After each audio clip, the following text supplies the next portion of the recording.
Hello, everyone, and welcome to another episode of the Mojo Diaries, a podcast where we explore the journeys of people who have built meaningful lives and lessons they have learned along the way. Today's guest is someone very special. Kuljit Rekhi and I were classmates in hotel management more than 3 decades ago. While life and our careers took us in different directions, it's been wonderful reconnecting and reflecting on the journeys we have each taken. Kuljit has spent over 35 years in the hospitality industry, an outstanding career across some of the finest hotel brands. In a world increasingly driven by technology and automation, he's dedicated his career to something timeless, making people feel genuinely welcome, valued, and cared for. Today, we explore not just his journey, but also what great customer service really means, why hospitality remains his lifelong ambition and passion, and what every one of us, regardless of our profession, can learn from it. Kuljit, it's wonderful to have you on the Mojo Diaries. Welcome. Thanks, Raman, and thanks for that very nice introduction. And first and foremost, congratulations on your podcast, and thank you for having me on the same. Great. So, obviously, we'll start from the beginning. For me, hotel management was an accidental choice. I did not know anything about hotel management. At that time, it was not the most popular. But let me ask you, what made you choose hospitality and what attracted you to it? Yeah, I think as I mentioned, I think our kind of lives overlap a lot.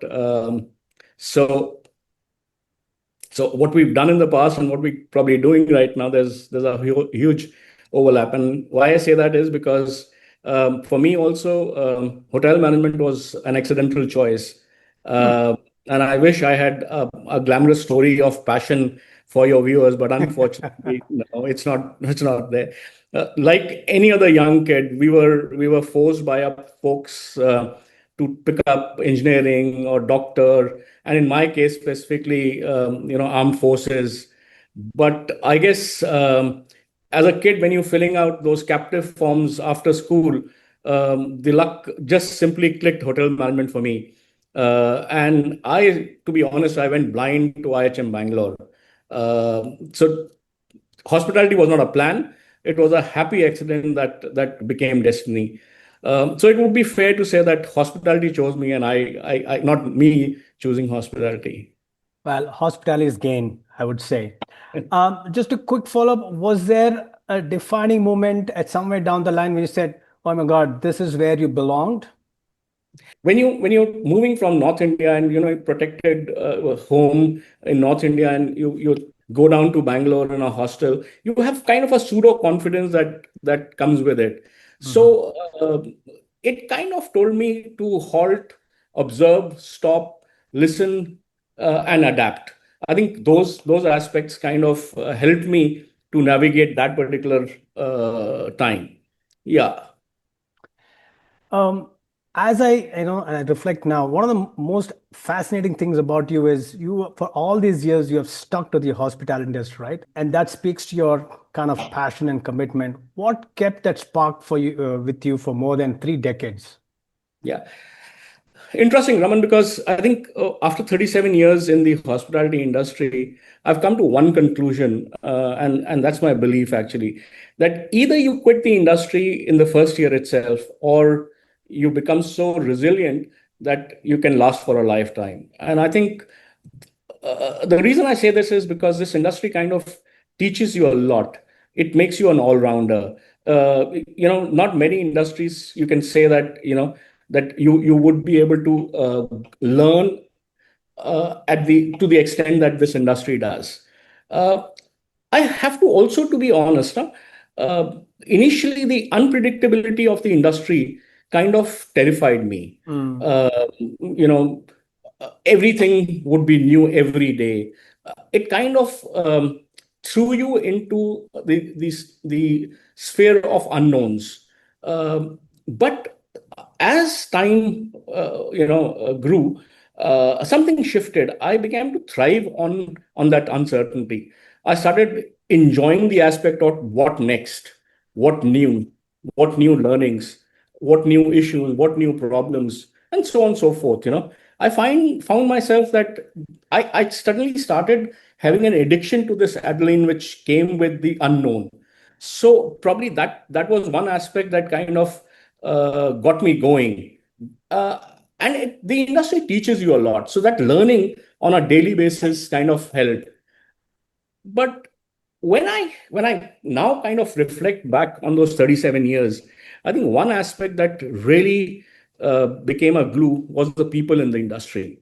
Mm. Uh, so far beyond the brick and the mortar that comes with the industry, I think the people, how they become special and they become part of you as you go along and you grow with them is so beautiful.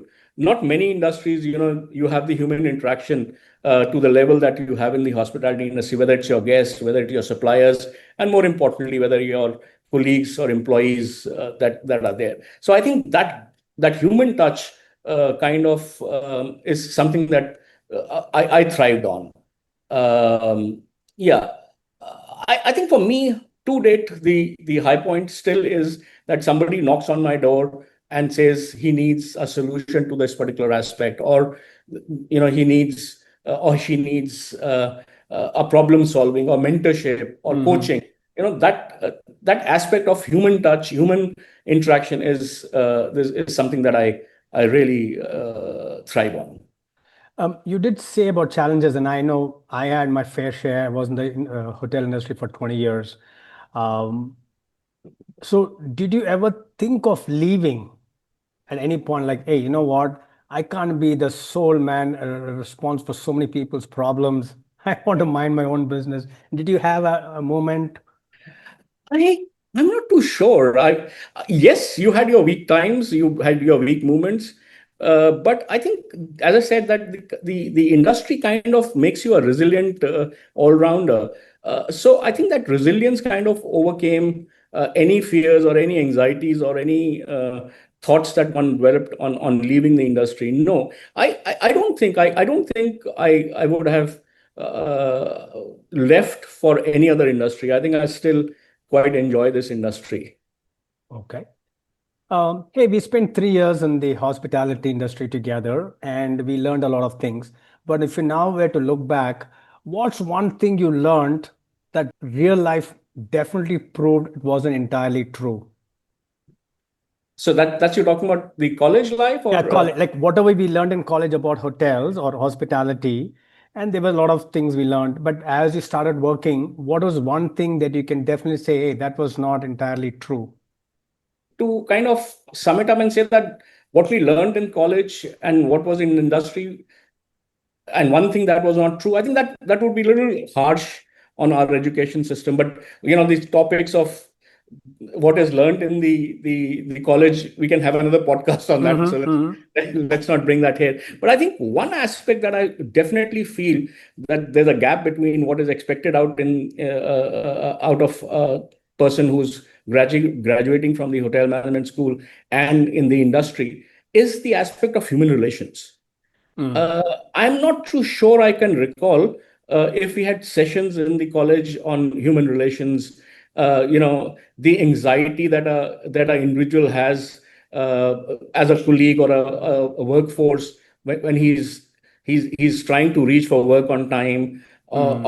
or the emotion that a customer or a guest is going through when he's interacting with you, the aspect of how the supplier is bending backwards to supply things to you. I think those aspects of human relations went totally missing from our course material in college. That's what I believe.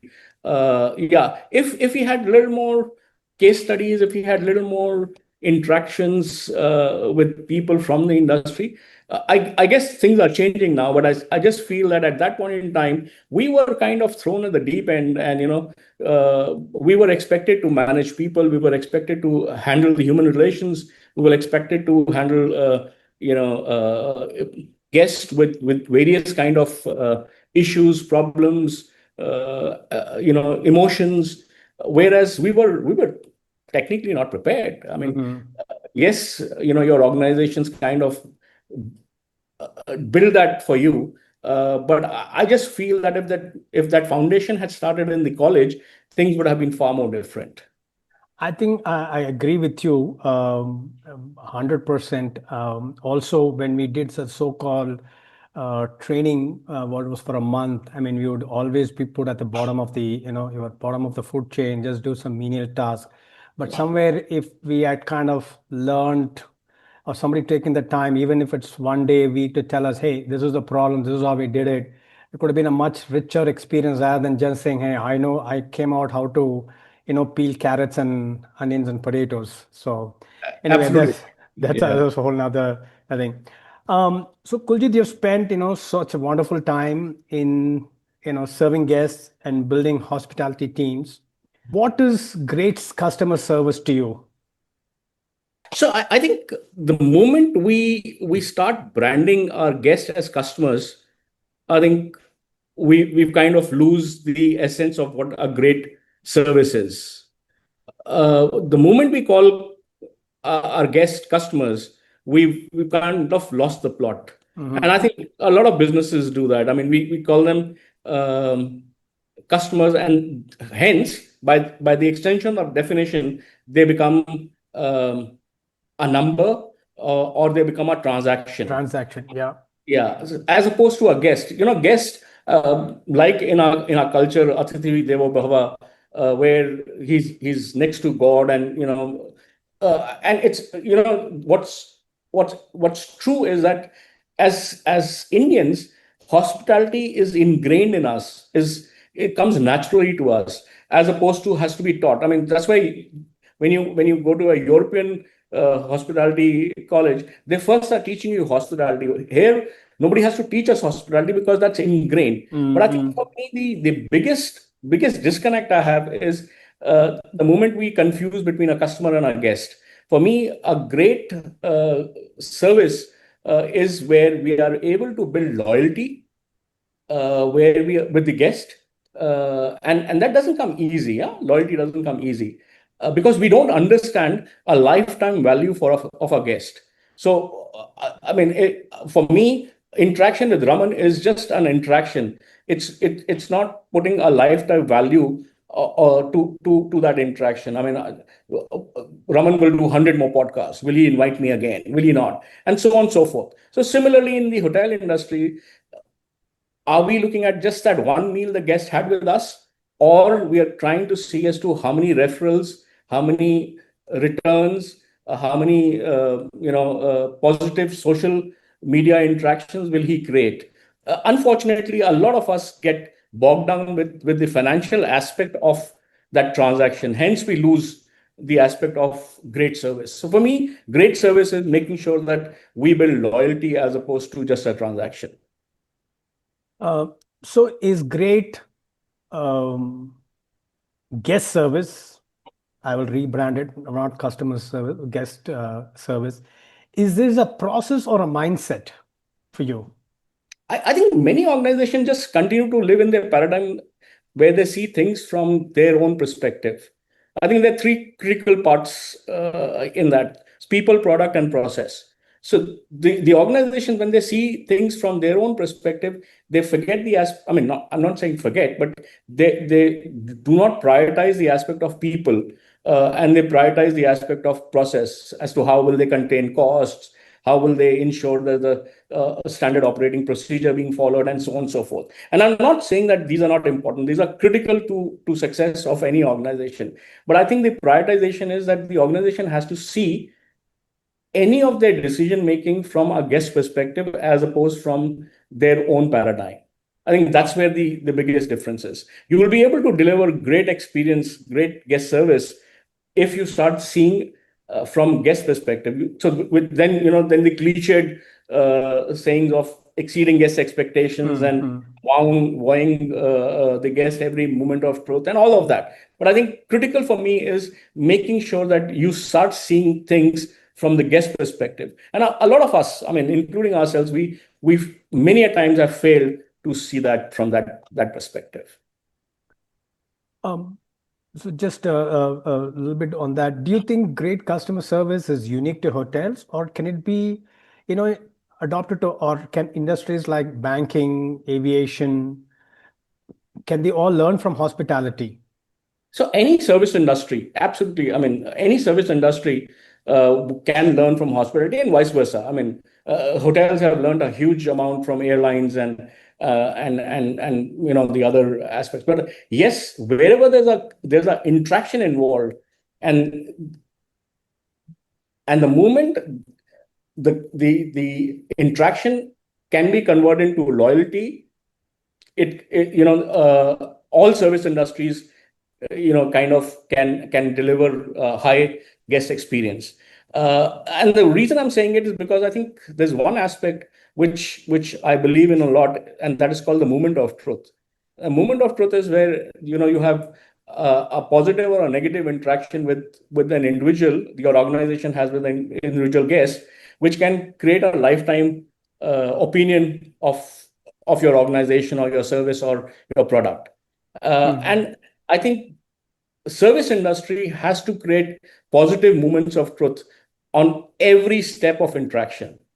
And a lot of organizations fail because they don't recognize this as a crucial aspect.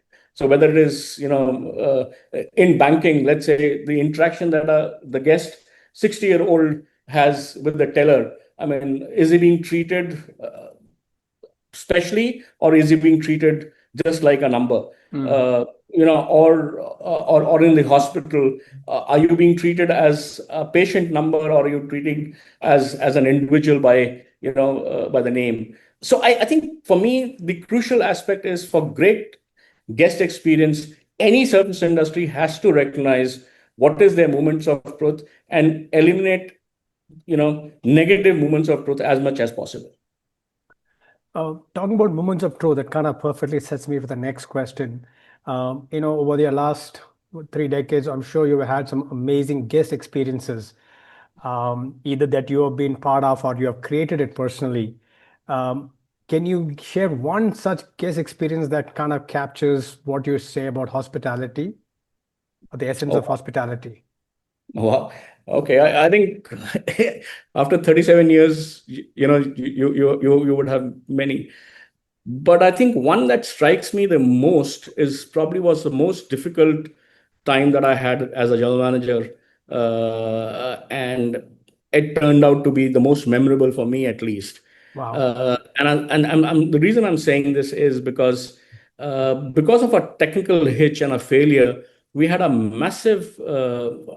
issue with a centralized air conditioning of the hotel, and this was a coastal property, and I was running a full house.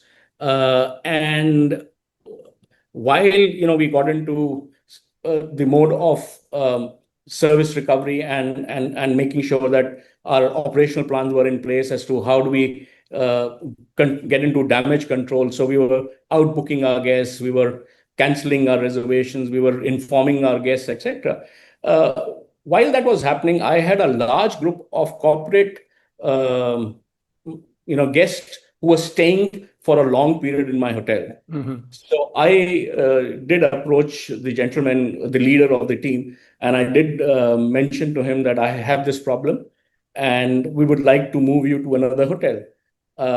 And while I was saying this, because I was still did not have a solution in hand, I was still grappling with how Hmm. will I able to resolve Sure. the problem, etc. So while that was the backdrop, but my interaction with him was that I wanted them to be comfortable and then to be, so that I could bring them back. But the most beautiful thing that happened was that he said, "Look, I understand it's not you who've created the problem, and since they were technical people, they said we know things can go wrong.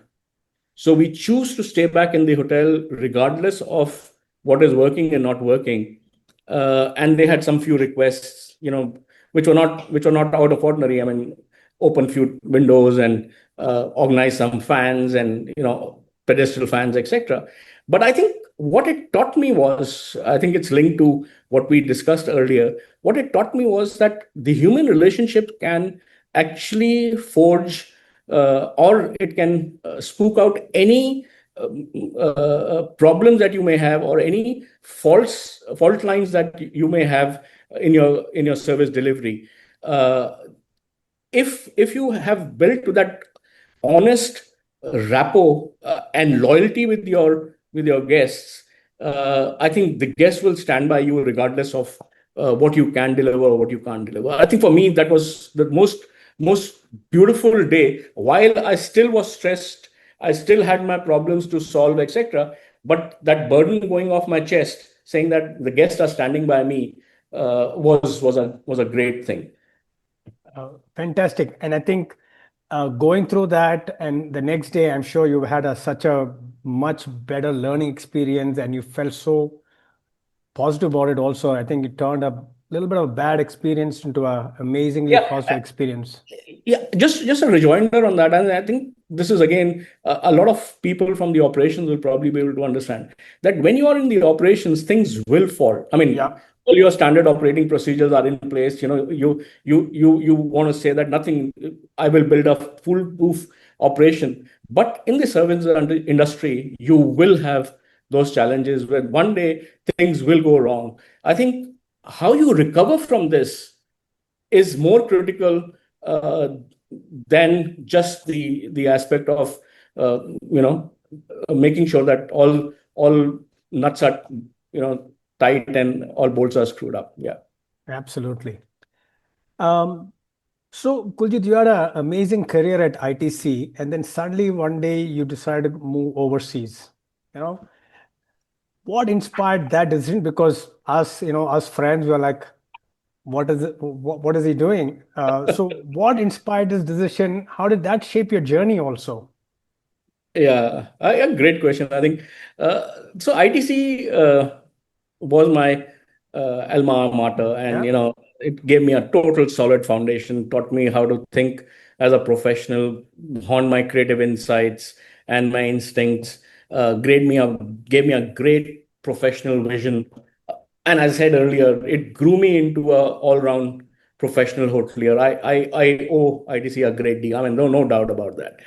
But at some point in time, you do realize that you're running your own race and at your own timelines.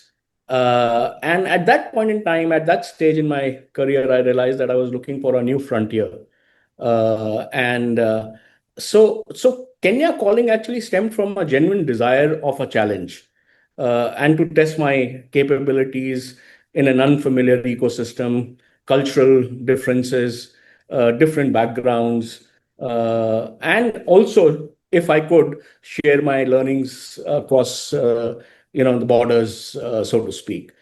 So yeah, Kenya gave me a blank canvas with obviously a risk and a reward. hmm, Because there was no corporate headquarters to call at 2 a.m. in the morning to say, look, I have a problem. I was the person who was receiving that call now.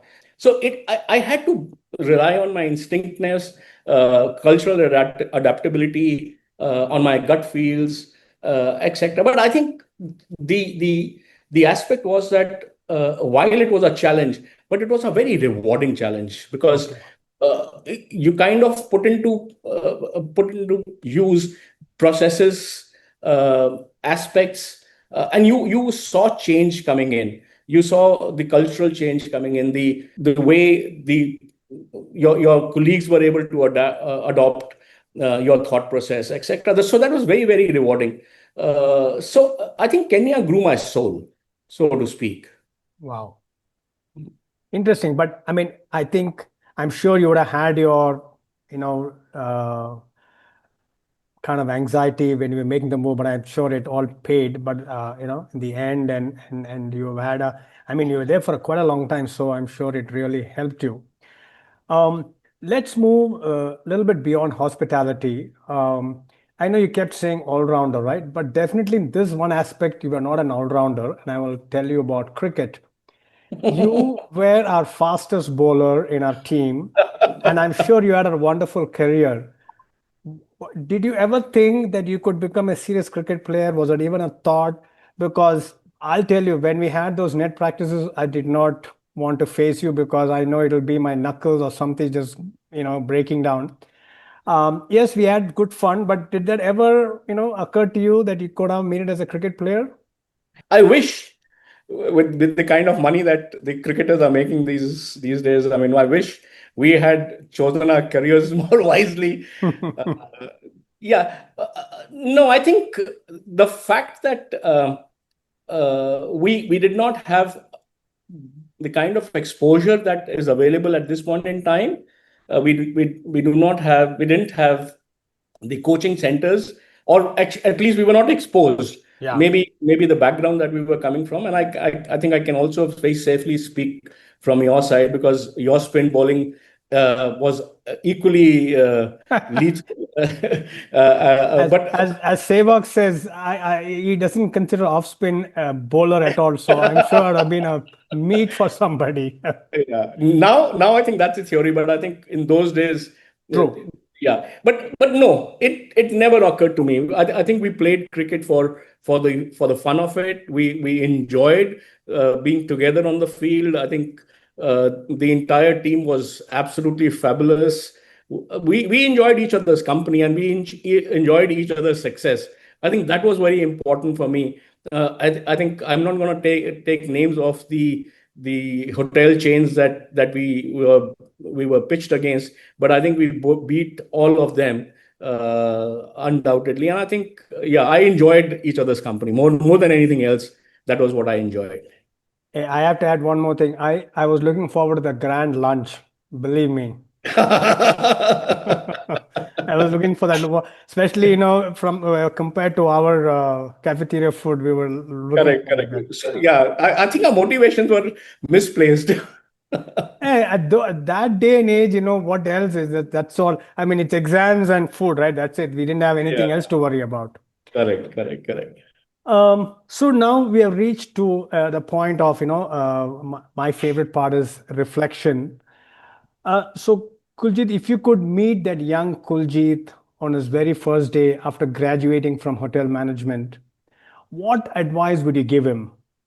Yeah, I think I would hold him by his shoulder, and probably tell him two things. One is relax. The hotel will run regardless of you. Yeah, Uh, Build on the relationships, build on the laughter, build on the human aspect. Um, as opposed to just worry about the figures, the financials, because I think the numbers will be forgotten, but your interaction with people will not be. So I think that is one thing I would definitely tell my younger self. Second, I think, and this is, I don't know how controversial would this be, but I think I I had to learn, or I'm still learning, not to take things personally. yeah, So if there was an issue, if there was something going wrong, I would take it very personally, and it would burn me. yeah. Uh, and it would happen to anybody, actually. But yeah, so I think those two things, just to relax and not to take things personally, would be my yeah.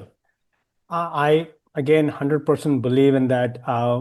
But now if you look back, it seems so silly. But at that point, we really thought that was on our shoulders, and how will they think about us? Is our careers going to go down? There will be a problem. But we forgot that everybody else is also human beings.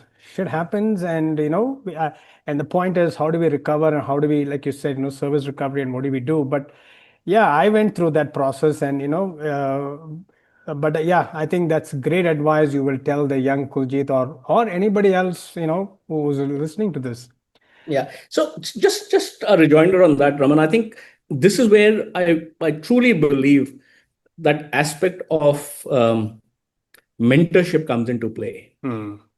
We, True. even at the college level, if we were able to build mentors, or the college was able to facilitate mentorship and build a relation between a mentor and a mentee, I think it would go a long way in producing more professionals who are at ease with themselves. Hence, they're able to take wiser decisions, and be better hoteliers. I think that's one aspect that still needs a lot of honing in the industry. Absolutely. I think clearly those are, something true. But I think in India, we have this mindset that I will survive on my own. Nobody needs to tell me. It's kind of becomes a very personal, egotistical. And I think I cannot agree more that somewhere everybody needs a mentor slash coach, to Yeah, just keep nudging them along. yeah.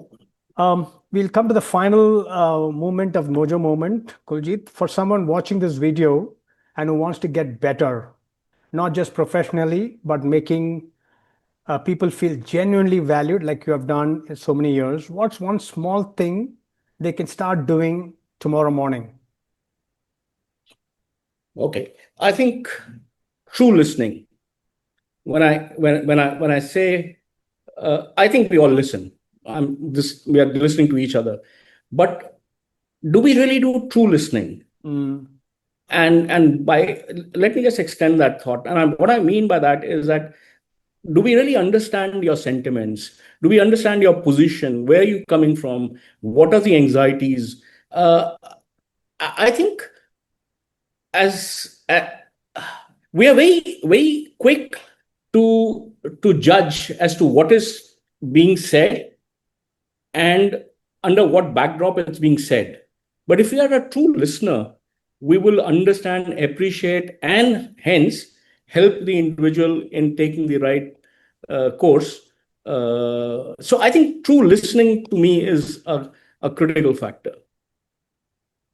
Absolutely. I think we are so full of it. We all feel like to talk than to listen, right? we, Absolutely. we, Yeah. we, we like to be heard. We are in love with our own voices. Yeah. That's fantastic. That's brings to an end to an amazing episode. Kuljit, thank you so much for your sharing your journey and your wisdom with us. What stands out to me is that while industries, technology, customer expectations have changed dramatically over the years, one thing that hasn't is the importance of making people feel seen, valued, cared, and as you said, listened to. I think that's a lesson for all of us to take away, no matter what professions we are in. And to everyone watching you out there and joining us on this another episode of Mojo Diaries, if this conversation resonated with you, do share with someone who might enjoy, and don't forget to subscribe. Until next time, keep learning, keep growing, and keep discovering your own mojo. Thank you. Thank you, Raman, and all the very best.